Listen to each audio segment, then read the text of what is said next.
Appelle la moche, rit le patron millionnaire en montrant sa femme de ménage. Mais à son arrivée, tous furent choqués. Claire Dubois avait 34 ans et vivait depuis toujours dans une discrète banlieue de Paris, à quelques stations de métro du centre. Depuis 8 ans, ses journées se ressemblaient presque au millimètre près. Elle se levait chaque matin avant l'aube, glissait ses pieds dans de vieilles pantoufles élimées, nouait ses cheveux en un chignon approximatif et enfilait l'une de ses chemises larges, toujours dans des tons neutres. À 6 heures précises, elle quittait son petit appartement et prenait le bus pour rejoindre le quartier huppé où se dressait la somptueuse demeure d'Étienne Morel. La maison, ou plutôt la villa, était un monument à elle seule. Façade en pierre claire, colonnes élancées, vitraux colorés qui diffusaient une lumière tamisée dans le hall principal. Étienne Morel, propriétaire des lieux, avait 39 ans et dirigeait l'une des plus grandes entreprises d'événements de luxe de la capitale, Morel Événements. Toujours tiré à 4 épingles, costume sur mesure, montre qui valait à elle seule plusieurs années de salaire de Claire, il avait cette manière de marcher comme si tout l'espace lui appartenait. Dans cet univers où tout brillait, les lustres, les verres en cristal, les sols de marbre, Claire semblait presque invisible. Ses vêtements amples, souvent un peu usés par les lavages répétés, contrastaient violemment avec l'élégance calculée de tout ce qui l'entourait. Elle parlait peu, accomplissait ses tâches avec rigueur et préférait se fondre dans le décor plutôt que de risquer d'attirer l'attention. Les autres employés de la maison, cuisiniers, jardiniers, intendants, l'ignoraient la plupart du temps. Elle était la bonne Claire, une silhouette qui passait en silence dans les couloirs, un murmure dans la grande machine domestique. Ce matin-là, comme à son habitude, elle avait commencé par aérer la cuisine, vérifier l'état des fruits et légumes livrés à l'aube, puis s'était attaquée à la préparation du déjeuner. La lumière douce du début de matinée passait à travers la fenêtre, illuminant la vapeur qui s'échappait d'une casserole où mijotait un velouté de courgettes.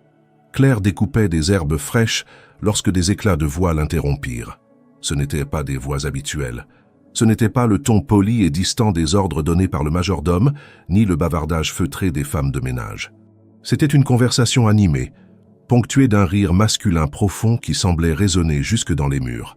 Intriguée, Claire posa son couteau et tendit l'oreille.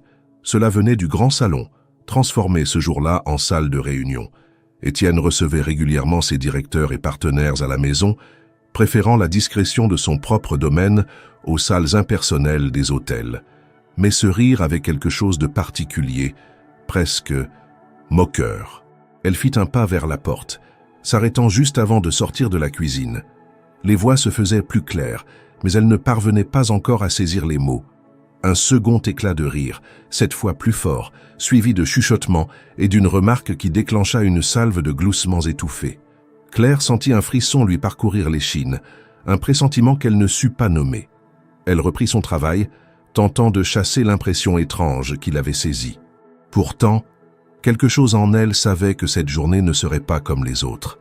La routine, ce fil continu qui l'avait toujours protégée des surprises et des regards, allait se briser. Elle ne le devinait pas encore, mais ce rire qui venait du salon était le premier coup de pinceau d'une scène qui bouleverserait sa vie entière.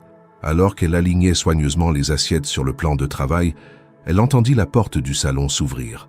Des pas assurés se rapprochaient, lourds sur le parquet ciré. Elle baissa la tête, concentrée sur ses gestes, espérant passer inaperçue comme toujours, mais l'écho du rire résonnait encore dans sa mémoire, comme une cloche qui avertit avant la tempête. Ce qui l'attendait derrière ses pas allait mettre à l'épreuve non seulement sa patience, mais aussi cette carapace invisible qu'elle avait mis des années à construire. La matinée avançait et la maison baignait dans une activité inhabituelle. Les portes du grand salon restaient closes, mais les éclats de voix qui filtraient par l'épais battant indiquaient que la réunion à l'intérieur battait son plein. Étienne Morel, fidèle à sa manière de gérer les affaires, menait ses discussions avec un mélange de fermeté et de théâtralité, ponctuant ses phrases d'intonation qui oscillaient entre l'autorité et l'humour calculé. Ce matin-là, il avait réuni ses principaux directeurs, des hommes et des femmes aux costumes impeccables, pour discuter de la fête annuelle de la société, un gala de charité qui rassemblait chaque année le tout Paris du luxe et de l'événementiel. Le sujet avait dérivé, comme souvent, vers la question de l'image et des apparitions publiques. Quel partenaire, quelle personnalité, quelle tenue ferait la différence sur les photographies qui circuleraient dans les magazines mondains. L'un des directeurs, un homme au sourire constamment étiré comme pour masquer son cynisme, avait lancé d'un ton faussement léger « Et vous, Étienne, qui allez-vous emmener cette année ?» La salle avait éclaté d'un rire poli, attendant la réponse comme on attend un trait d'esprit dans un dîner mondain. Étienne avait marqué une pause, jouant avec sa tasse de café comme s'il cherchait la réponse la plus inattendue possible. Son regard avait glissé distraitement vers la porte restée entr'ouverte, laissant entrevoir au loin une silhouette féminine occupée à traverser le couloir avec un plateau à la main. Claire, absorbée par sa tâche, n'avait pas remarqué qu'on l'observait. Il eut un sourire en coin, celui qu'il réservait au moment où il pensait avoir trouvé une idée qui surprendrait tout le monde. « Appelez-la moche », lâcha-t-il dans un souffle, suffisamment fort pour que tous ses invités l'entendent. Un éclat de rire général secoua la pièce. Les directeurs, visiblement habitués à ce genre de traits mordants, se laissèrent aller à cette moquerie comme s'il s'agissait d'une simple blague sans conséquence. Certains échangèrent des regards amusés, d'autres se penchèrent pour glisser une remarque complice à leurs voisins. L'expression d'Étienne, elle, était celle d'un homme qui se délectait de son propre effet. Mais ce que personne n'attendait, c'est que la plaisanterie allait prendre une tournure très concrète. Comme pour ajouter une note de provocation à son geste, Étienne fit signe au majordome d'entrer et de faire venir Claire immédiatement. Quelques secondes plus tard, elle franchit timidement la porte du salon, s'arrêtant à quelques pas du bureau massif derrière lequel trônait son employeur. Les conversations s'étaient tues, remplacées par un silence où perçait à peine le froissement des tissus de costumes et de tailleurs. « Claire », dit-il d'une voix parfaitement sérieuse, comme s'il annonçait une décision mûrement réfléchie, « j'aimerais que vous m'accompagniez à notre gala de charité samedi soir prochain. » Elle crut d'abord à une erreur. Ses mains se crispèrent sur le torchon qu'elle tenait, et son regard, hésitant, passa d'Étienne aux autres visages tournés vers elle. Il y avait dans leurs yeux une lueur d'amusement qu'elle connaissait trop bien. Ce n'était pas la curiosité bienveillante qu'on réserve à une surprise agréable, mais le plaisir anticipé d'une scène qui promettait de divertir aux dépens de quelqu'un. « Moi ?» finit-elle par demander, la voix légèrement tremblante. « Vous » confirma-t-il, en insistant sur le mot comme pour sceller une évidence.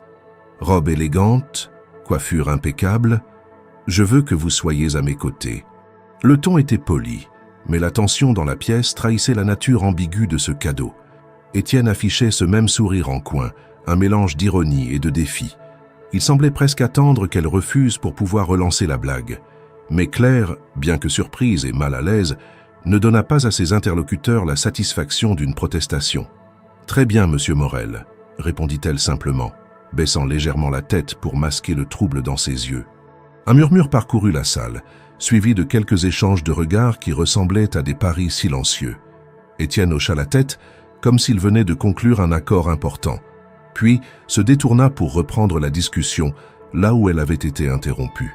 Claire, elle, fit demi-tour sans un mot, franchit la porte et regagna la cuisine avec la démarche mécanique de quelqu'un qui avance uniquement pour s'éloigner d'un endroit où l'air devient irrespirable. Dans le couloir, ses pas résonnaient sur le parquet ciré. Elle serrait toujours le torchon entre ses doigts, comme si le tissu pouvait absorber le mélange d'humiliation et d'incrédulité qui battait en elle. Elle savait que les mots prononcés dans ce salon n'étaient pas destinés à la mettre en valeur, mais à la placer sous un projecteur cruel. Pourtant, au lieu de céder à la colère ou à la honte immédiate, une part d'elle, minuscule mais bien réelle, enregistrait l'événement avec un calme étrange. Elle venait d'être invitée, officiellement, à un gala où elle n'aurait jamais imaginé mettre les pieds. En atteignant la cuisine, elle reposa le torchon, inspira profondément et reprit son couteau pour couper les herbes, comme si rien ne s'était passé. Mais dans sa poitrine, le rythme de son cœur témoignait que quelque chose venait de se fissurer dans la routine qui l'avait tenue à l'abri toutes ces années. Derrière le cliquetis des assiettes et le frémissement de la casserole, elle entendait encore ce rire qui avait précédé son nom, un rire qui, elle le sentait, marquerait le début d'une histoire dont elle ne maîtrisait encore ni la direction ni la portée. De retour en cuisine, Claire referma la porte doucement, comme pour contenir la rumeur de la salle de réunion et empêcher cette vibration de sarcasme de franchir le seuil. Elle alluma à nouveau le feu sous la casserole, ajouta une pincée de sel, goûta du bout de la cuillère et sentit, derrière la saveur ronde du velouté, la pointe métallique de la honte.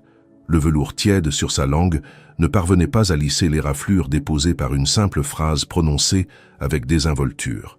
Elle déplaça des assiettes, rinça un bol, essuya un plan de travail déjà propre. Ces gestes précis, appris au fil des années, constituaient une partition qu'elle connaissait par cœur, mais aujourd'hui, chaque note semblait heurtée.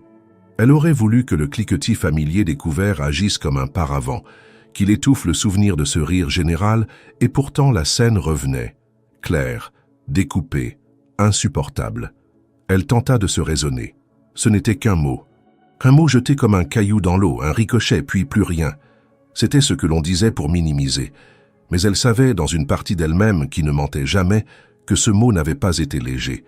Il avait été choisi, mis en vitrine devant des témoins, et l'on avait attendu de la salle qu'elle consomme la morsure avec bonne humeur. Elle s'accrocha au refrain habituel, faire son travail, se taire, disparaître, et sentit cet automatisme lâché sous la traction d'une colère froide qu'elle ne se connaissait pas. Elle n'était pas une habituée des élans bruyants ni des répliques cinglantes. Elle avait bâti sa survie sur l'économie de mots et de regards. Mais il y a des moments où l'on se découvre une nuque, un dos, des épaules, qui refusent de se courber davantage. Elle coupa le gaz, vérifia la cuisson, dressa le plateau destiné au salon. En avançant dans le couloir, elle sentit les fibres du tapis amortir ses pas et, en même temps, amplifier la conscience de son propre corps. Elle avait l'impression de tenir un miroir entre ses mains, avec d'un côté son reflet, tel que la maison le connaissait, chemise lâche, pantalon net mais passé, cheveux attachés à la va-vite, et de l'autre, un vide où il fallait inventer autre chose. Lorsqu'elle poussa la porte, le nuage des conversations s'aplatit sur elle juste assez pour lui rappeler sa place. Elle déposa les tasses, l'eau, le sucre, remercia d'un signe de tête un directeur qui n'avait pas daigné la regarder. Puis elle referma la porte avec le même soin, comme si un battant manié avec douceur pouvait réparer une meurtrissure. Dans le réduit où l'on rangeait les torchons et les produits d'entretien, elle s'accorda quelques instants. Elle s'adossa au mur froid et laissa l'air franchir sa poitrine en longues vagues jusqu'à ce que les battements de son cœur cessent d'éclater contre ses tempes. Le mot résonnait encore, et avec lui, la tentation de se dire que, peut-être, il contenait une vérité que le monde voyait et qu'elle refusait. Elle repoussa ce piège. Elle n'avait jamais été coquette, c'était vrai. Elle avait appris très tôt que se faire petite épargnait des remarques, des jugements, des intrusions. À l'école, elle avait été de celles à qui l'on colle un sobriquet, celles dont on raconte des histoires faciles pour se faire des amis. Elle s'était appliquée ensuite à devenir fonctionnelle.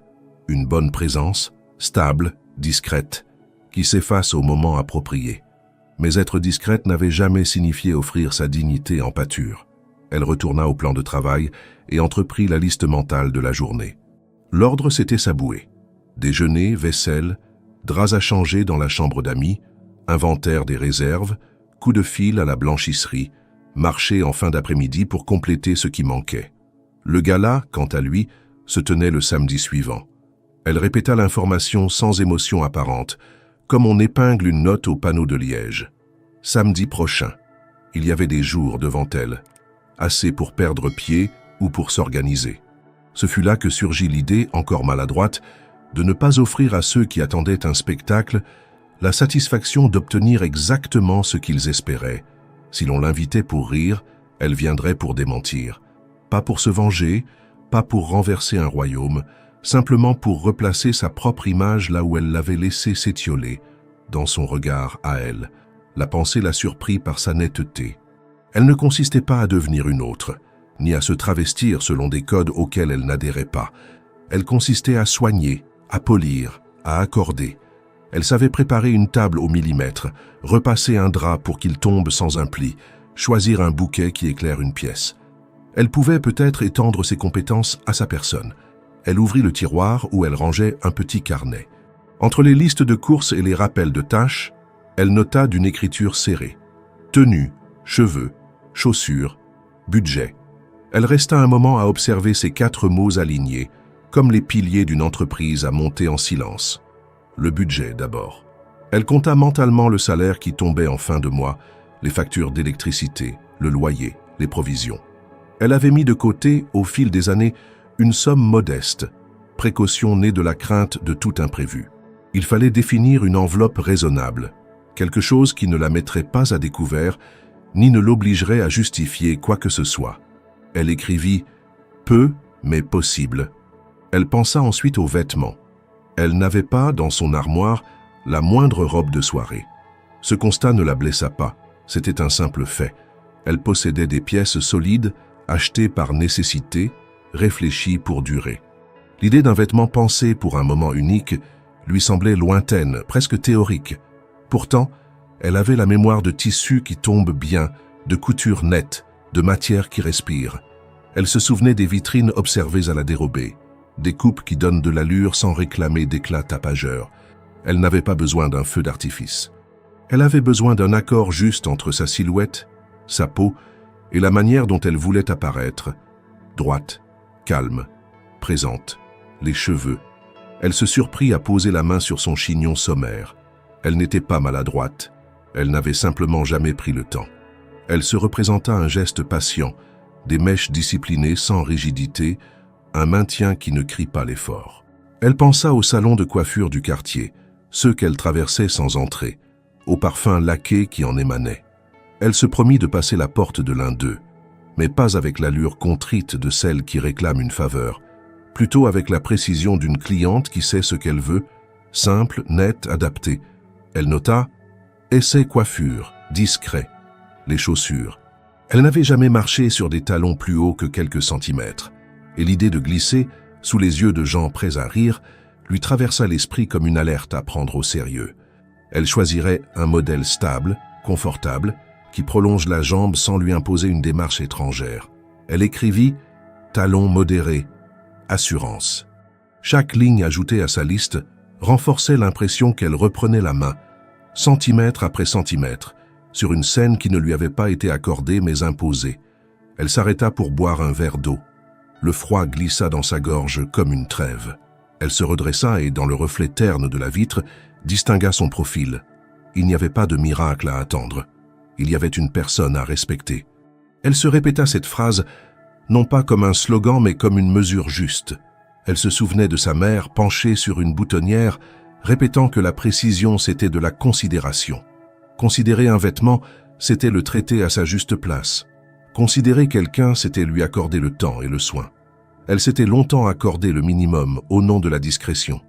Peut-être s'agissait-il, à présent, d'augmenter la dose sans se trahir. Le reste de la journée se déroula avec une fluidité étonnamment intacte. Elle servit le déjeuner, répondit aux demandes, effaça les traces de passage, coordonna les petites urgences domestiques avec ce mélange d'efficacité et de présence impalpable qui la caractérisait. À aucun moment elle ne laissa percer une irritation, ni une pointe d'amertume. Elle s'aperçut même qu'un calme nouveau s'installait. Elle avait un plan, même rudimentaire, et cela suffisait à poser un socle.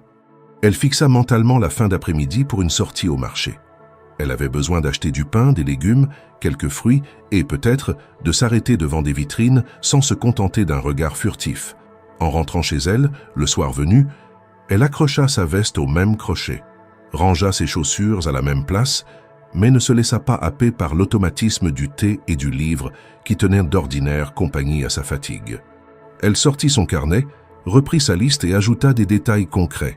Couleurs qu'elle supporte, matières à éviter, adresses possibles, heures d'ouverture. Elle se surprit à dessiner une silhouette à main levée, juste un trait pour le buste, un autre pour une jupe fluide et nota « liberté de mouvement, pas de surcharge ». Elle ouvrit ensuite la petite boîte où elle conservait quelques bijoux familiaux, simples, sans valeur marchande notable. Une fine chaîne en argent, une bague d'onyx terne, des boucles discrètes. Elle posa la chaîne sur sa paume, observa l'éclat doux du métal. Elle imagina le point de lumière que cela ferait au creux de sa clavicule. Suffisant. Le téléphone vibra. Un message de la blanchisserie confirmant une livraison pour le lendemain. Elle répondit, remercia, puis resta un moment immobile, attentive au silence de son appartement. Elle mesura la distance entre l'humiliation du matin et la détermination qui, maintenant, étirait sa colonne vertébrale. La blessure ne disparaissait pas. Elle n'avait pas l'intention de la recouvrir d'un vernis hâtif. Elle la portait comme on porte une coupure en cicatrisation. On y prend garde, on évite les gestes brusques, on protège, mais on continue à bouger. Elle n'allait pas offrir aux rieurs la scène qu'ils avaient recommandée. Elle allait tranquillement composer la sienne. Avant d'éteindre la lumière, elle se posta devant le miroir de l'entrée. Elle défit son chignon, brossa ses cheveux jusqu'à ce qu'ils retombent souples sur ses épaules, puis les remonta avec plus de soin. Elle releva son menton d'1 millimètre. Le visage qui lui faisait face n'était ni spectaculaire ni insignifiant. Il était le sien, avec des angles doux, un regard attentif, une bouche qui savait se tenir. Elle posa la chaîne autour de son cou, juste pour voir. Le reflet accrocha une lueur. Elle sourit à peine, non par coquetterie, mais parce qu'elle reconnaissait une possibilité. Elle reposa la chaîne dans la boîte, souffla et se coucha tôt, décidée à affronter le lendemain avec cette même clarté. La blessure restait là, discrète et tenace, mais elle n'était plus un gouffre.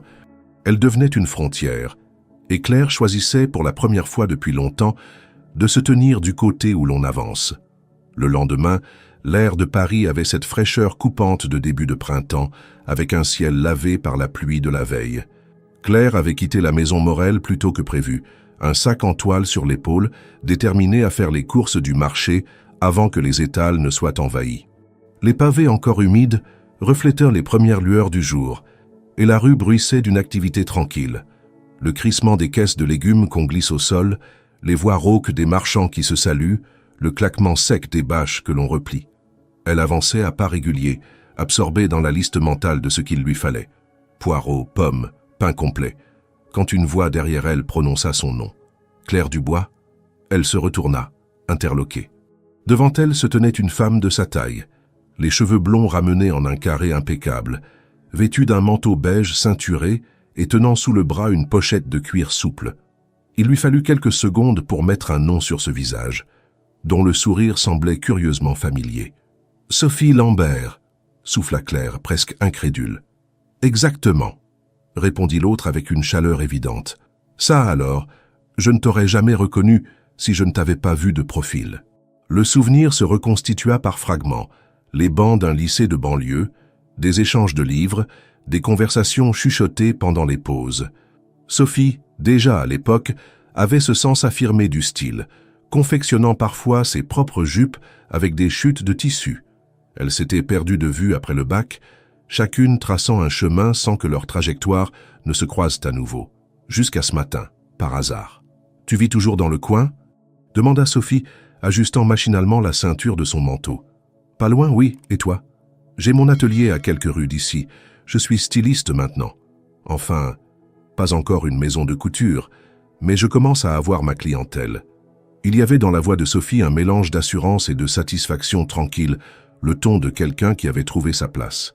Claire, elle, se sentit un instant ramenée à sa propre situation, au contraste entre leurs parcours.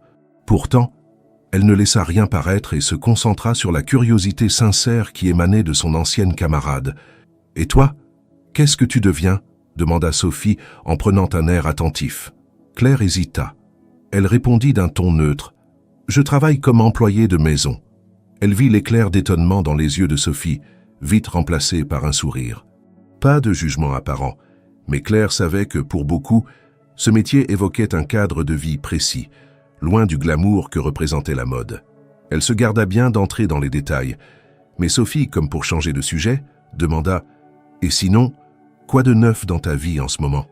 Ce fut là que Claire, sans trop savoir pourquoi, lâcha une version condensée de ce qui s'était passé la veille. Pas les rires, pas le mot exact. Elle ne voulait pas revivre cette morsure devant quelqu'un qui, malgré les souvenirs communs, était presque une étrangère maintenant. Elle parla seulement de l'invitation soudaine à un gala, de son étonnement, et du fait qu'elle n'avait aucune idée de comment se présenter à un événement de ce genre. Sophie l'écouta avec une attention qui n'avait rien de poli ou forcé. Puis, avec cette énergie rapide qui lui était propre, elle posa une main légère sur le bras de Claire. « Si tu veux, je peux t'aider. » Claire eut un petit rire, incrédule. « Tu veux dire m'aider à trouver une robe ? Pas seulement. Ce n'est pas qu'une question de tissu et de couleur. C'est une question d'allure, de confiance. Je peux te préparer pour que, quand tu entreras dans cette salle, personne ne voit juste l'employé de maison de M. Morel. Ils verront une femme. Le mot resta suspendu.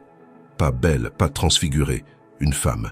Claire sentit une part d'elle réagir à cette nuance. « Tu as beaucoup de travail ?» demanda-t-elle, comme pour tester la solidité de l'offre. « J'ai toujours du travail, mais là, je crois que j'ai envie de mettre mes compétences au service d'une cause qui me plaît. Et puis honnêtement, ça me ferait plaisir de rattraper le temps perdu. » Elles se dirigèrent vers un café à l'angle du marché, un petit établissement aux vitres embuées où les banquettes de cuir craquaient légèrement sous le poids. Assises face à face, elles reprirent le fil de leur conversation.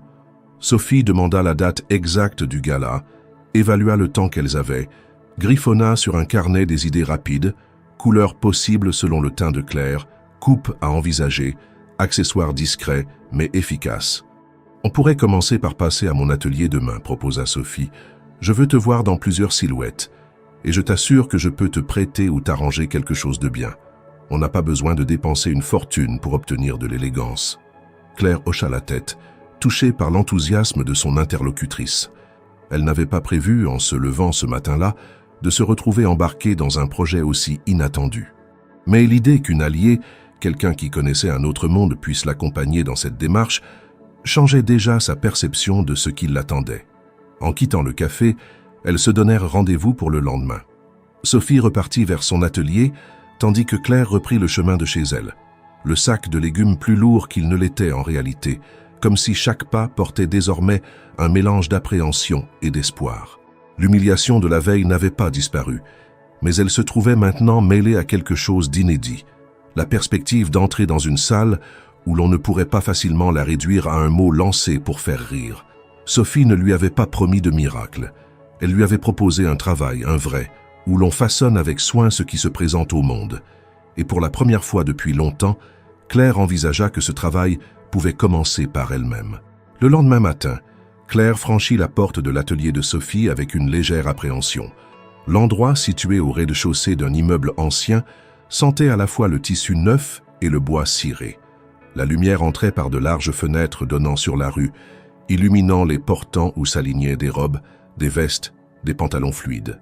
Sur une table, des bobines de fil de toutes les couleurs et des boîtes ouvertes révélaient des rangées d'épingles, de boutons nacrés, de fermetures éclairs soigneusement rangées.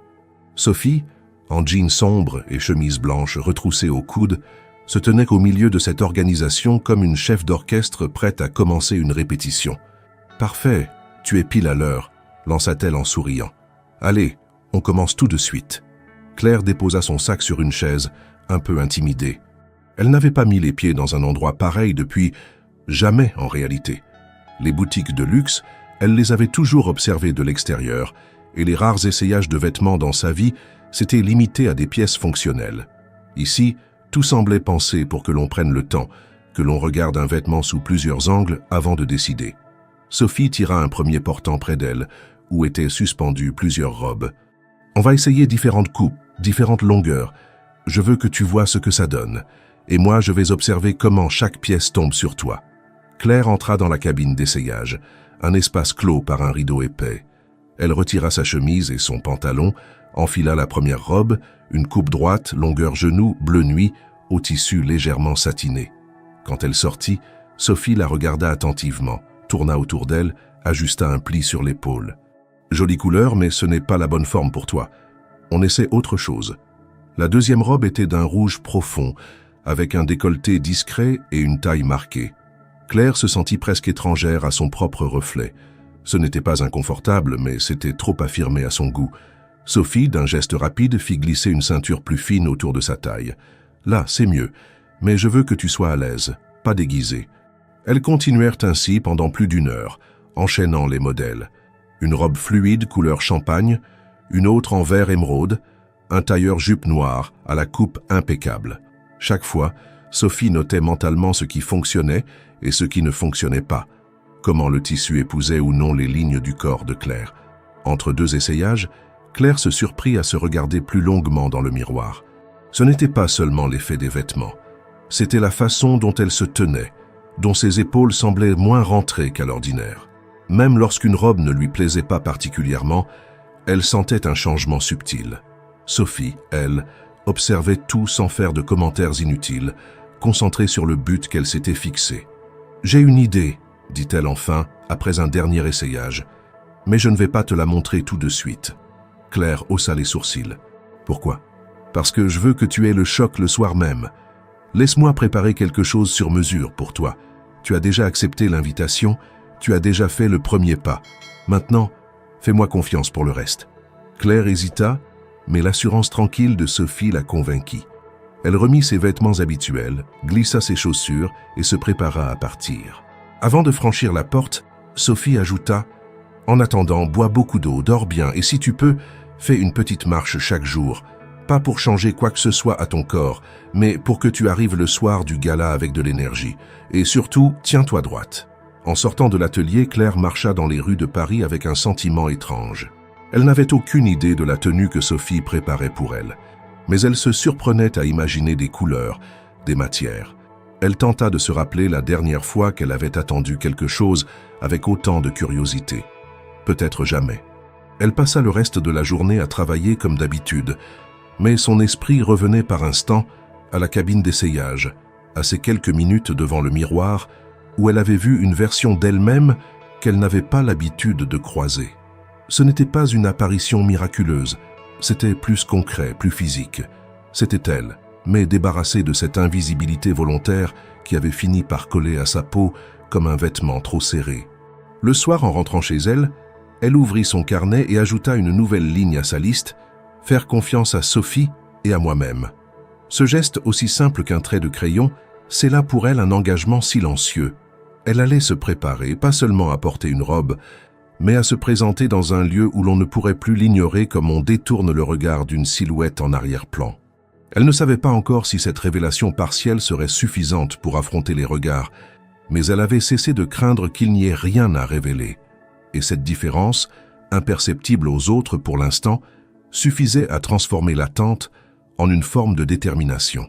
Au siège de Morel Événements, la semaine qui précédait le gala était toujours une période de tension mêlée d'excitation.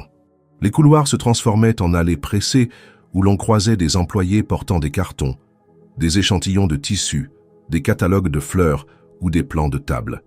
Les téléphones sonnaient sans relâche, les ordinateurs restaient allumés bien après la tombée de la nuit et les agendas des cadres supérieurs se remplissaient de réunions de dernière minute. Cette effervescence n'avait rien d'exceptionnel pour la société, mais cette année, une rumeur circulait, glissant de bureau en bureau avec la fluidité d'un parfum reconnaissable. Étienne Morel viendrait accompagné d'une personne que personne n'aurait imaginée.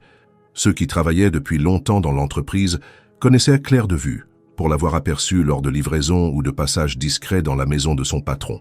Une silhouette discrète, toujours occupée, le regard fuyant quand elle croisait celui d'un invité.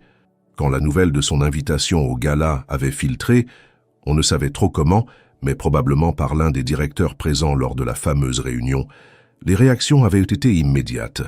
Certains avaient haussé les épaules, trouvant le geste d'Étienne amusant. D'autres, plus mordants, y voyaient une occasion de se moquer en privé.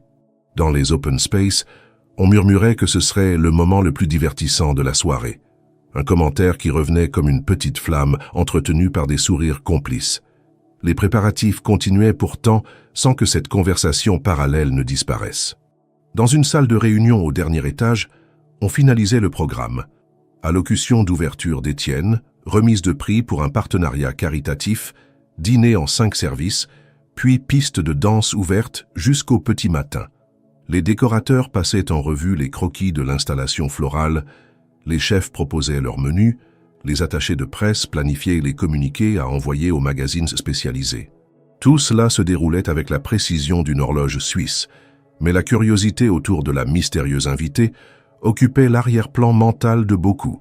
Dans son bureau, Étienne lisait distraitement un dossier lorsque 2 de ses directeurs entrèrent pour discuter de la liste des invités. Ils évoquèrent rapidement quelques annulations, la nécessité de redistribuer certaines places à table, puis l'un d'eux, un homme grand aux lunettes fines, se pencha vers lui. « Alors, toujours prévu pour samedi ?»« Quoi donc ?» répondit Étienne, feignant l'ignorance. « Votre accompagnatrice. » Étienne esquissa un sourire. Plus que jamais. La conversation se termina sur des rires étouffés, mais lorsque ses collaborateurs quittèrent la pièce, il resta pensif. Ce qui, au départ, avait été un geste teinté d'ironie, prenait une autre dimension dans son esprit. Il se souvenait du visage de Claire lorsqu'elle avait accepté, de cette absence d'hésitation apparente qui l'avait légèrement déstabilisé. Il n'aurait pas su l'expliquer, mais il se surprenait à se demander comment elle se présenterait. Pendant ce temps, dans les couloirs, les commentaires prenaient parfois des formes plus crues. Au service communication, une jeune chargée de presse déclara à voix basse « Si elle vient vraiment, ça va faire parler. »« Parler ou rire ?» répliqua son collègue, ironique. « Les deux, probablement. » On échangeait des paris informels, robe voyante ou tenue trop simple, démarche assurée ou maladroite, entrée discrète ou complètement ignorée par la presse.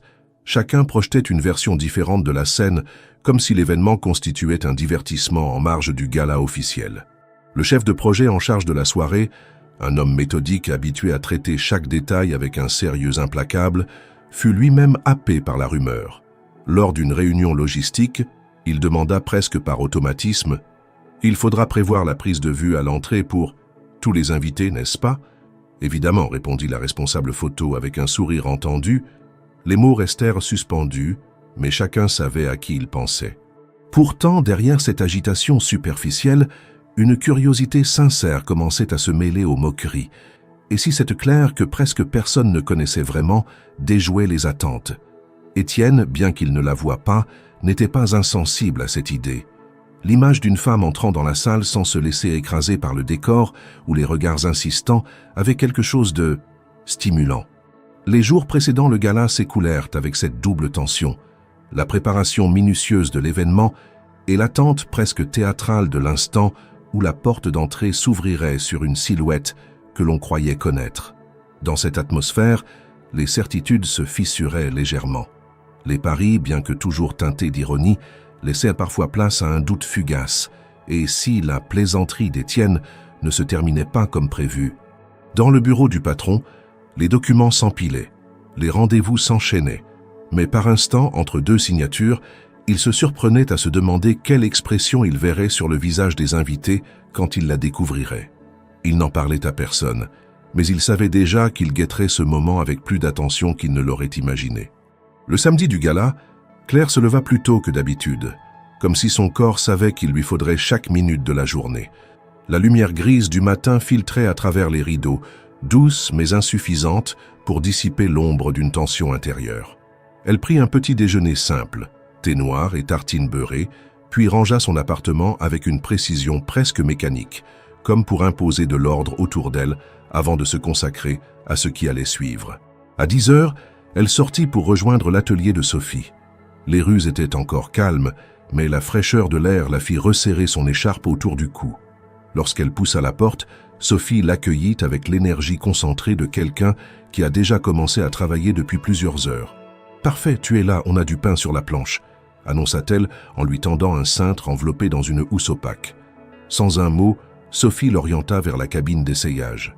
Claire sentit la fermeture de la housse glisser, puis ses doigts rencontrèrent un tissu lisse, d'un poids équilibré, ni trop léger ni trop rigide. Elle enfila la robe lentement, ajusta les manches, sentit la coupe épouser sa silhouette sans la contraindre. Quand elle sortit, Sophie la détailla de haut en bas, fit quelques ajustements rapides avec des épingles, puis hocha la tête. « C'est exactement comme je voulais. » Claire se regarda dans le grand miroir de l'atelier. La robe, d'un bleu profond tirant vers le saphir, avait un tombé impeccable. Le décolleté discret mettait en valeur la ligne de son cou et la taille cintrée prolongeait la fluidité de la jupe jusqu'aux chevilles. Pas un pli superflu, pas de détails criards. Tout reposait sur la justesse de la coupe et la qualité du tissu. « Et maintenant, les chaussures » dit Sophie, en ouvrant une boîte posée sur la table. Elle en sortit une paire d'escarpins bleu nuit à talons modérés, l'intérieur doublé d'un cuir souple. Claire les enfila et fit quelques pas. Ils étaient étonnamment confortables, stables, presque une extension naturelle de ses mouvements. Vint ensuite le moment de la coiffure. Sophie l'installa face à une coiffeuse éclairée par des ampoules chaudes, puis brossa longuement ses cheveux pour les rendre souples et brillants. Avec des gestes précis, elle les attacha en un chignon bas, maintenu par des épingles invisibles, laissant échapper 2 mèches fines encadrant le visage. « On évite tout ce qui est figé », expliqua Sophie.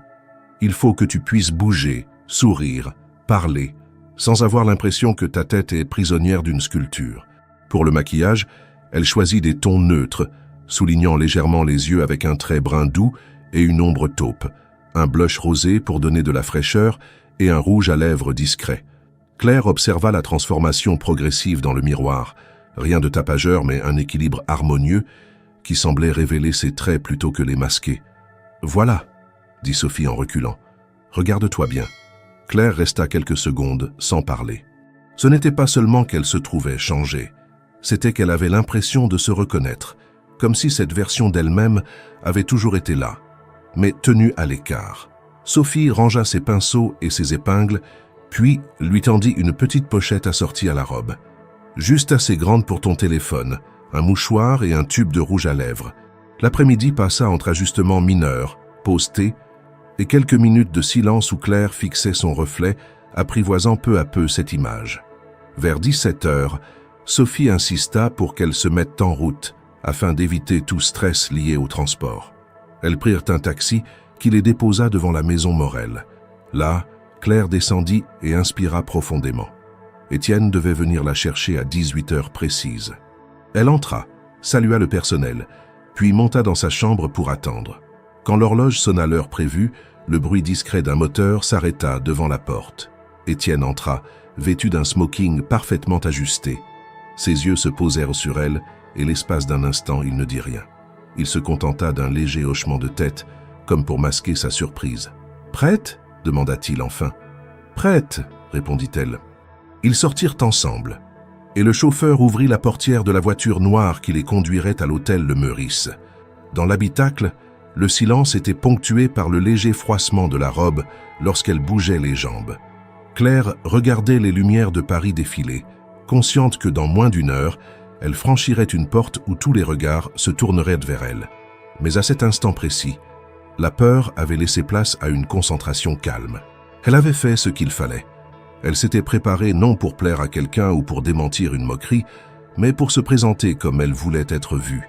Et cela, elle le savait déjà, changerait la façon dont elle franchirait cette porte. La voiture s'arrêta devant l'entrée principale de l'hôtel Le Meurice, dont les lourdes portes vitrées laissaient entrevoir un hall baigné d'une lumière dorée.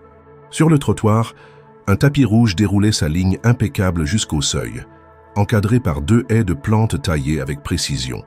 De chaque côté, des photographes attendaient, appareils suspendus à leur cou, prêts à capturer chaque arrivée notable. Les invités sortirent de voitures sombres aux vitres teintées et dès qu'un visage connu apparaissait, les flashs crépitaient. Le chauffeur ouvrit la portière. Claire sentit l'air du soir, frais et légèrement parfumé par un mélange d'essences de fleurs disposées dans de grands vases près de l'entrée. Étienne descendit le premier, offrant un bras qu'elle saisit avec assurance. Le premier pas hors de la voiture fut comme un franchissement invisible. Elle passa du monde anonyme de la rue à celui scrutateur, des regards convergents. Pendant une fraction de seconde, il y eut un flottement. Ceux qui s'attendaient à voir une silhouette maladroite ou effacée furent pris au dépourvu. La robe bleu saphir, dans la lumière des projecteurs, révélait des reflets subtils à chaque mouvement. Le chignon bas encadrait son visage d'une élégance sobre, et le maquillage discret soulignait la profondeur de ses yeux. Elle avançait avec un pas mesuré, ni précipité, ni hésitant, et ses épaules restaient droites. Un murmure parcourut la file des invités qui attendaient derrière eux. Ce n'était pas le chuchotement moqueur que certains avaient anticipé, mais un mélange d'interrogation et de reconnaissance silencieuse. Les photographes, eux, réagirent d'abord avec un léger retard, comme si le cerveau devait enregistrer la scène avant d'appuyer sur le déclencheur. Puis soudain les flashs se mirent à crépiter, capturant son profil, la courbe fluide de la robe, la façon dont sa main reposait naturellement sur le bras d'Étienne. En entrant dans le hall, ils furent accueillis par le maître d'hôtel, qui prononça leur nom à voix claire.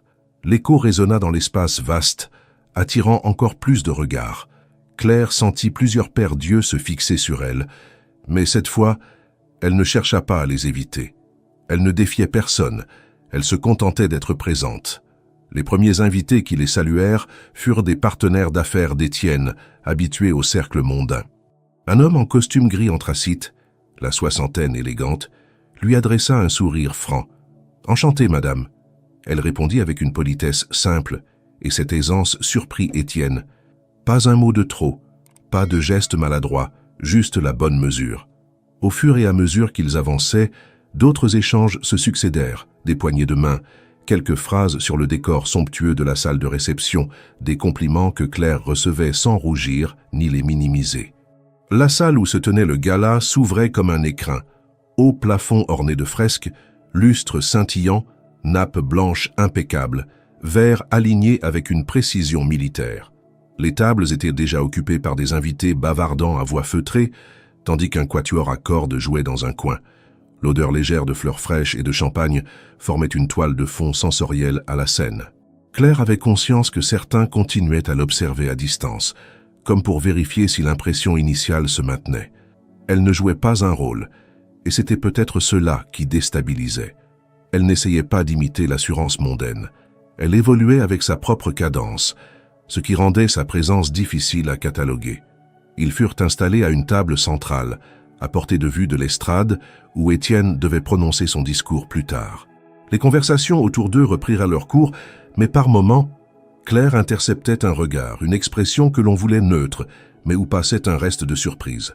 Lorsque le service commença, un serveur s'approcha avec une discrétion professionnelle, déposant devant elle une assiette finement dressée.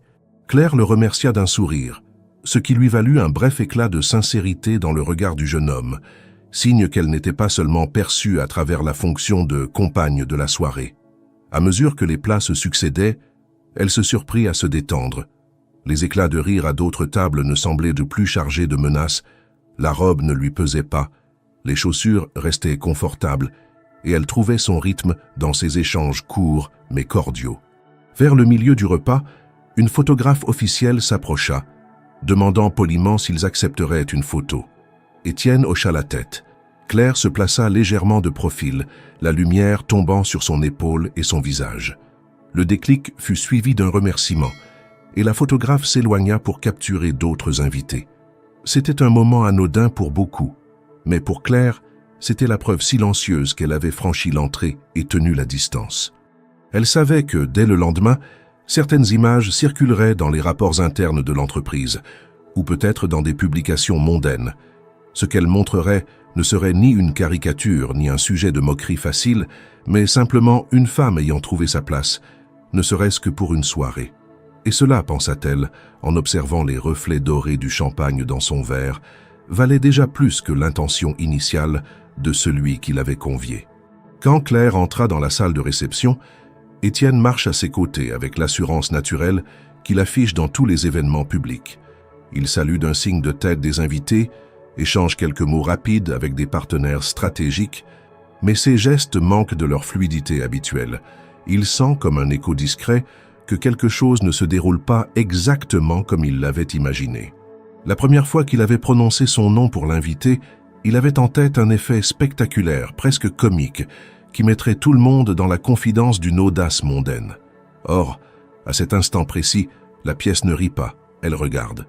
Il la détaille à la dérobée, essayant de retrouver dans cette silhouette élégante en bleu saphir la femme qu'il croise chaque matin dans la cuisine de sa maison. Les gestes précis avec lesquels elle prend un verre d'eau, la manière mesurée dont elle salue les convives, le léger redressement de son menton lorsqu'elle croise un regard insistant, tout cela le désarçonne. Il se surprend à ne pas trouver le moindre détail qui corresponde à l'image qu'il avait figée dans son esprit. À leur table, il échange encore quelques phrases avec un directeur financier, mais il se surprend à suivre du coin de l'œil chaque mouvement de Claire. Elle ne parle pas fort, ne monopolise pas l'attention et pourtant, plusieurs fois, il remarque qu'on se retourne vers elle après son passage. Ce ne sont pas les sourires en coin qu'il redoutait ou attendait, mais des regards plus longs, comme pour tenter de comprendre qui elle est vraiment. Le serveur dépose le premier plat, et tandis qu'ils commencent à manger, Étienne se rend compte qu'il n'a pas posé la question qu'il pose d'ordinaire à ses invités lors de ce genre de soirée. Alors, comment trouves-tu l'événement? Cette absence est révélatrice. Il n'a pas envie de diriger la conversation, il veut observer, voir si elle se l'approprie sans qu'il ait besoin de l'y inviter. Pendant l'entracte entre deux plats, un couple s'approche pour saluer Étienne. Il se lève, leur serre la main, puis le mari se tourne vers Claire et engage une courte conversation sur la décoration florale. Elle répond avec un mélange de simplicité et de précision, citant la variété des orchidées disposées à l'entrée. Étienne, surpris, se souvient qu'elle s'occupe souvent de sélectionner les bouquets pour sa maison, mais il n'avait jamais associé cette compétence à un intérêt plus large. À mesure que la soirée avance, il réalise que la tension qu'il ressent n'est pas liée à la crainte d'un faux pas, mais à la manière dont elle redéfinit, silencieusement, la dynamique entre eux. Elle ne se comporte pas comme une personne qui a été invitée pour remplir un rôle secondaire. Elle agit comme quelqu'un qui est là par choix, pas par faveur. Cette posture le déstabilise, car elle l'oblige à revoir la prémisse même de son geste initial. Lorsque vient le moment de son discours sur scène, il se lève, prend le micro et salue les invités. Son regard balaie la salle avant de se poser un instant sur Claire. Cette seconde suffit à lui rappeler que, ce soir, elle est perçue autrement par tout le monde. Il prononce ses phrases avec fluidité, mais dans un coin de son esprit, une pensée s'impose. Ce n'est pas lui qui détient l'histoire de la soirée, c'est elle.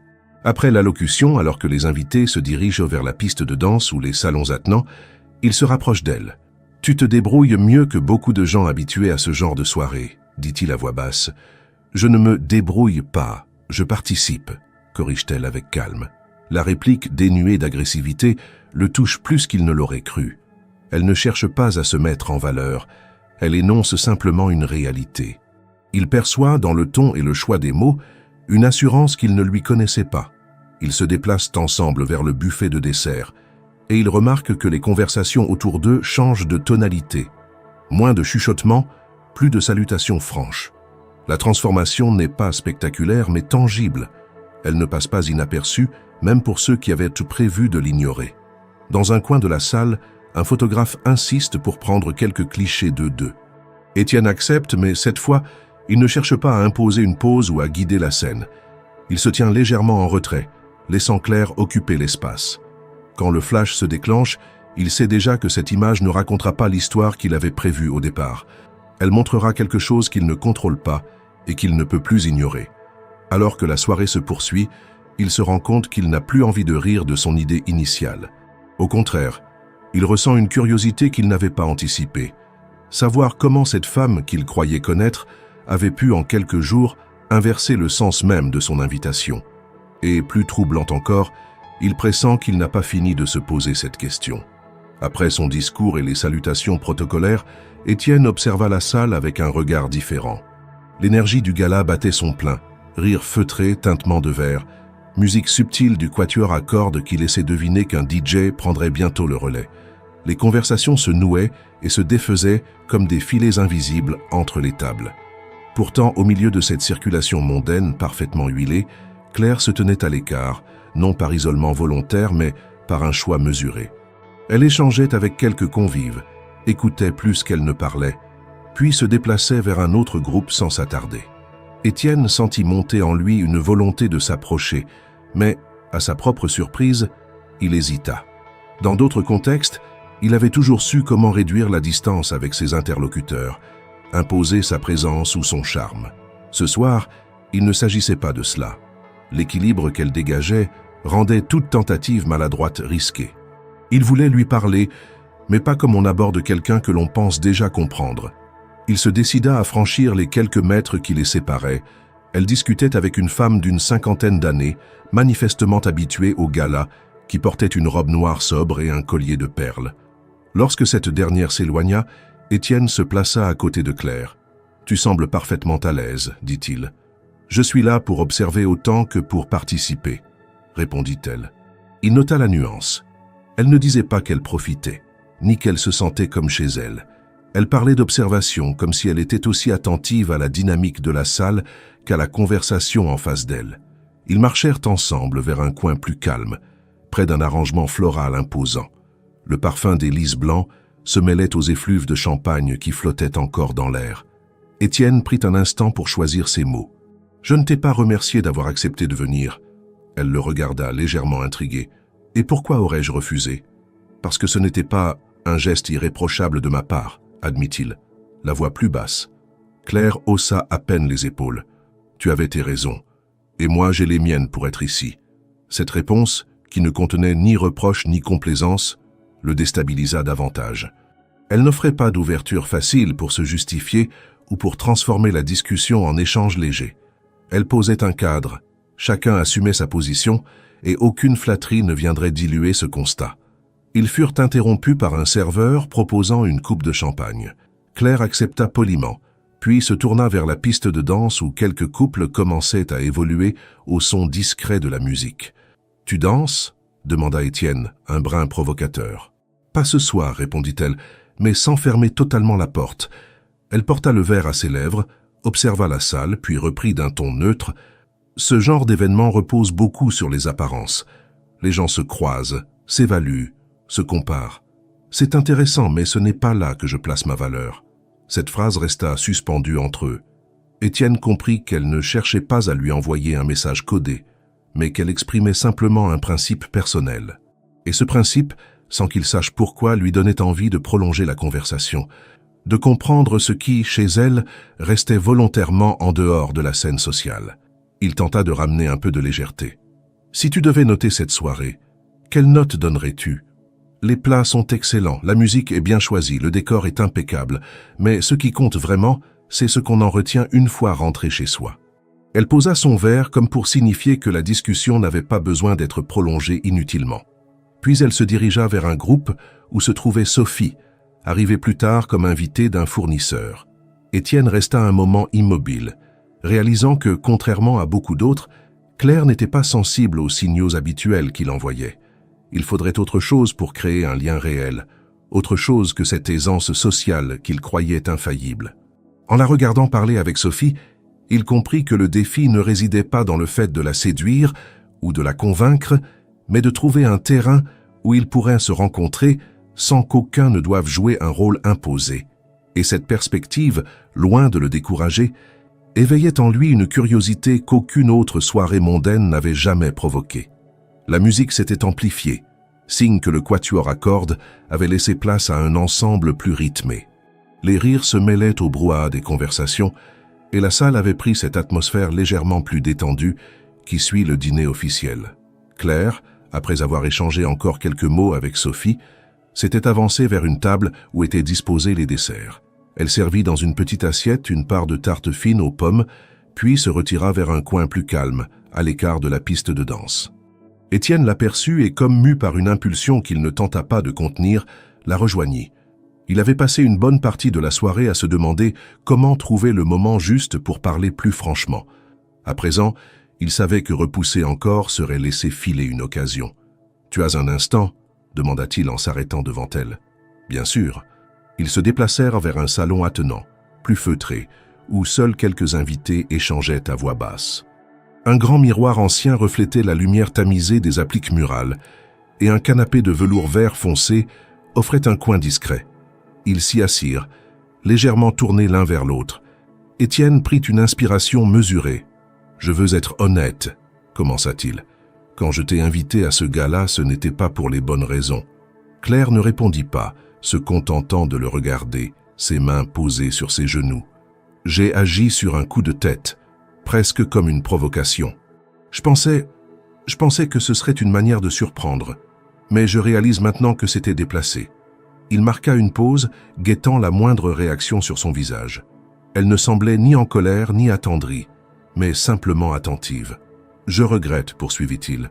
Ce soir, tu as montré quelque chose que je n'avais pas su voir, et je ne parle pas seulement de ton apparence. » Claire posa calmement sa fourchette sur le bord de son assiette. « Je comprends que tu veuilles t'expliquer, dit-elle. Mais sache que je ne suis pas ici pour valider ou invalider ton geste. J'ai accepté de venir pour mes propres raisons. » « Lesquelles ?» demanda-t-il intrigué. « Pour me prouver que je pouvais entrer dans une salle comme celle-ci sans me réduire à l'image que les autres ont de moi. Pas pour t'aider à te sentir mieux vis-à-vis de ce que tu as dit. » Il sentit la portée de ces mots. Elle n'était pas là pour être un symbole de rédemption, ni pour endosser un rôle dans une histoire qu'il aurait voulu réécrire.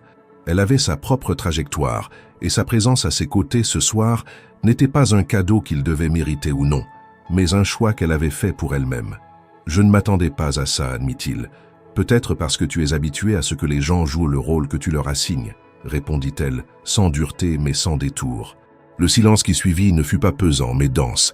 Étienne réalisa qu'il ne savait pas quelle suite donner à cet échange. Dans ses affaires, il trouvait toujours un angle, un argument, un chemin pour obtenir ce qu'il voulait. Ici, il ne s'agissait pas de convaincre, mais de comprendre. Claire reprit d'un ton plus posé. « Tu sais, je n'ai pas envie de rester sur ce moment de la réunion comme si c'était le seul qui comptait. Mais je ne veux pas non plus faire semblant que ça n'a pas existé. Alors que faire ?» demanda-t-il. « Simplement avancer, chacun à sa manière. » Elle se leva, non pour mettre fin brutalement à la conversation, mais pour signifier qu'elle avait dit ce qu'elle avait à dire. Étienne se leva à son tour. Ils retournèrent dans la grande salle, retrouvant l'agitation et la musique. Claire rejoignit Sophie près du buffet, et Étienne resta un instant en retrait, observant cette femme qu'il croyait connaître et qui venait de renverser en quelques phrases l'équilibre de leur relation. Il comprit qu'il ne suffirait pas d'un geste spectaculaire ou d'une soirée réussie pour changer la manière dont elle le percevait. Il faudrait du temps et surtout des actes répétés qui prouvent qu'il ne la voyait pas seulement dans l'instant exceptionnel du gala, mais aussi dans la constance des jours ordinaires. Et, pour la première fois depuis longtemps, il sentit que ce défi ne l'effrayait pas. Les jours qui suivirent le gala furent d'une étrange sobriété, aucune scène spectaculaire, aucun mot de trop.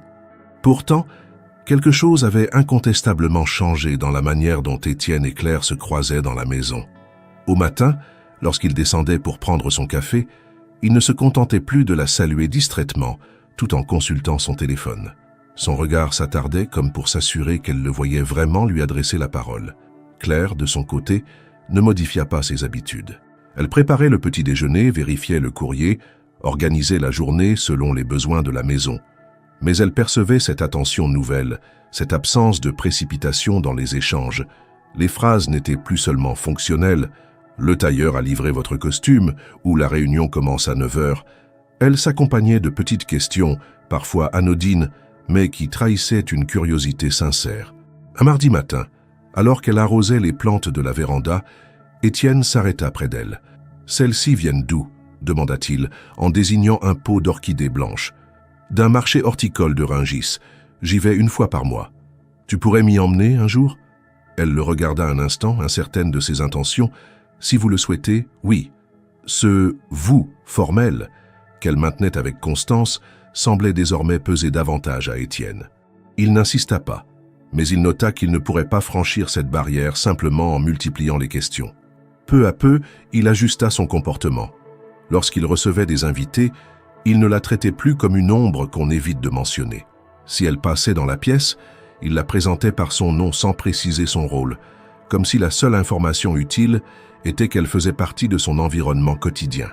Certains convives, intrigués, engagèrent la conversation avec elle. Elle répondait avec mesure, puis reprenait son activité, sans chercher à prolonger inutilement les échanges. Cette nouvelle dynamique ne passa pas inaperçue auprès du personnel. Le majordome, homme discret mais attentif, remarqua qu'Étienne attendait parfois que Claire soit présente avant de commencer un repas. La cuisinière, elle, nota que le patron posait des questions sur les plats préférés de Claire, glissant dans le menu hebdomadaire un ou deux mets susceptibles de lui plaire. Pourtant, Claire restait prudente. Elle ne voulait pas confondre attention et transformation. Elle savait que certains comportements peuvent changer par effet de circonstances et revenir à l'ancien modèle dès que la nouveauté s'estompe. Alors elle observait comme elle l'avait toujours fait, mais cette fois avec l'avantage de ne plus se sentir invisible. Un après-midi, alors qu'elle triait des documents dans le bureau, Étienne entra, un dossier sous le bras. « Je passe près de ton marché demain matin. Tu veux que je t'y dépose ?» Elle releva la tête. « Ce n'est pas nécessaire, je peux prendre le bus. »« Ce n'est pas une question de nécessité, » répondit-il. « C'est juste plus agréable de ne pas avoir à se presser. » Elle hésita puis acquiesça. Le lendemain, dans la voiture, ils parlèrent de choses simples. La météo, la circulation, un article dans le journal. Rien d'exceptionnel. Mais Claire nota que la conversation ne semblait pas forcée.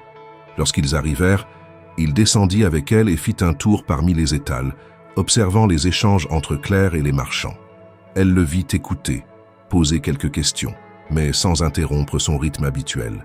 En repartant, il dit simplement « Tu as une manière de te faire respecter sans hausser la voix. » Elle répondit sans détour « C'est souvent plus efficace. » Il sourit, et ce sourire, pour la première fois, ne contenait ni amusement ni ironie, seulement une forme d'admiration discrète. Les semaines passèrent ainsi avec de petits gestes qui, mis bout à bout, formaient un tableau différent de leur relation. Étienne ne cherchait plus à attirer son attention par des phrases spectaculaires. Il s'attachait à être présent dans ces moments ordinaires qui, paradoxalement, en disaient plus long que n'importe quel gala. Claire, tout en gardant ses distances, reconnaissait la constance de ces changements. Elle ne se laissait pas séduire par la flatterie, mais elle voyait que son patron apprenait à la voir autrement, sans décor, sans public, sans mise en scène. Et c'était peut-être là la transformation la plus significative, être reconnue non pour l'effet qu'elle pouvait produire dans une soirée, mais pour la place qu'elle occupait chaque jour dans ce cercle restreint qu'il partageait malgré tout. La nuit était tombée sur Paris, et l'air portait encore la douceur d'un printemps avancé. Les façades illuminées reflétaient sur la Seine, et les rues vibraient d'un mélange de voix et de musique provenant des terrasses de café. À l'intérieur de l'hôtel où se tenait la nouvelle réception annuelle de Morel Événements, l'atmosphère était moins tendue que l'année précédente. Les visages familiers se mêlaient à quelques nouvelles figures, et l'ambiance générale était celle d'une réussite déjà assurée. Claire n'était plus là en tant qu'énigme ou sujet de conversation. Cette fois, son nom figurait sur la liste des invités, mentionné comme invité d'honneur, aux côtés de personnalités reconnues pour leur contribution à l'entreprise. Elle portait une robe longue couleur ivoire, à la coupe fluide, sans excès, mais parfaitement adaptée à sa silhouette. Ses cheveux, relevés en un chignon légèrement flou, laissaient échapper quelques mèches qui adoucissaient les traits de son visage. Elle avait passé la soirée à discuter avec des personnes qu'elle connaissait désormais, à échanger sur des sujets variés, allant des événements organisés par l'entreprise à des conversations plus personnelles. Elle n'avait plus besoin de chercher sa place. Elle la prenait naturellement, sans effort apparent.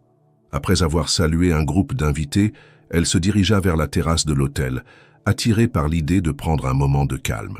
La vue offrait un panorama sur la ville, les toits, les ponts, les reflets dorés des lampadaires dans l'eau. Elle s'accouda à la balustrade et respira profondément, savourant cet instant suspendu. Elle entendit des pas derrière elle, lents, sans urgence. Étienne apparut à sa droite, un verre à la main. Il ne portait pas le masque souriant et calculé qu'elle avait souvent vu en public. Son visage semblait plus détendu, ses épaules moins raides. « Belle vue », dit-il simplement. « Toujours », répondit-elle. « Surtout d'ici. » Ils restèrent un moment en silence, observant la ville. La rumeur de la fête derrière eux semblait lointaine, atténuée par la douceur de l'air nocturne. « Je me demande encore comment j'ai pu ne pas te voir », dit-il finalement, les yeux fixés sur l'horizon. Claire tourna légèrement la tête vers lui. « Tu me voyais tous les jours. »« Oui, mais pas vraiment. Pas comme maintenant. » Elle ne répondit pas tout de suite. Ses doigts glissèrent distraitement sur la rambarde métallique, froide sous la peau. « Ce n'est pas grave, » dit-elle enfin. « Ce qui compte, c'est de voir les choses quand il est encore temps. » Étienne inclina la tête, acceptant ces mots sans chercher à les discuter. « Je ne sais pas si j'ai changé ou si c'est toi qui m'as forcé à regarder autrement, » avoua-t-il. « Peut-être un peu des deux. » Il esquissa un léger sourire. « Ah, tu sais, j'ai pensé à ce soir du gala plus souvent que je ne veux l'admettre. Pas pour la gêne ou la surprise, mais parce que c'est le moment où j'ai compris que tout pouvait basculer en quelques minutes si on se donne la peine de prêter attention. » Claire le regarda un instant, puis détourna les yeux vers la ville. « C'est pareil pour moi, mais pas parce que tu m'as invité, parce que j'ai accepté. » Ces mots, simples mais précis, installèrent un silence différent, plus dense mais aussi plus apaisé. Il ne parlera plus d'un passé à rectifier, mais d'un chemin qui, depuis, avait pris une direction inattendue. Étienne posa son verre sur la rambarde, croisant les bras. « Alors, on continue ?»« On continue, » répondit-elle. « Mais à ma manière. »« À la tienne, » confirma-t-il, sans chercher à ajouter quoi que ce soit. Ils restèrent là encore quelques minutes, côte à côte, à observer la ville qui s'étendait devant eux. Ce n'était pas un moment spectaculaire, pas un geste de cinéma, mais c'était un instant clair, précis, où aucun des deux ne jouait un rôle. Et c'était suffisant pour comprendre que, désormais, leur histoire, quelle qu'elle soit, se construirait sur ce terrain-là, loin des pics faciles et des regards biaisés, dans un espace où chacun avait appris à voir l'autre. Quand ils retournèrent à l'intérieur, la fête battait toujours son plein. Les invités les accueillirent avec des sourires et des conversations légères. Claire reprit sa place, cette fois sans être observée comme une étrangère dans ce monde. Elle était devenue une partie de ce décor, non pas par adaptation forcée, mais parce qu'elle y avait choisi sa place. Dans le regard d'Étienne, Il n'y avait plus la trace du pari initial, seulement celle d'un respect qui ne demandait pas de démonstration publique. Et dans celui de Claire, il n'y avait ni revanche ni défi, mais la conscience tranquille d'avoir su imposer à sa manière un nouveau chapitre.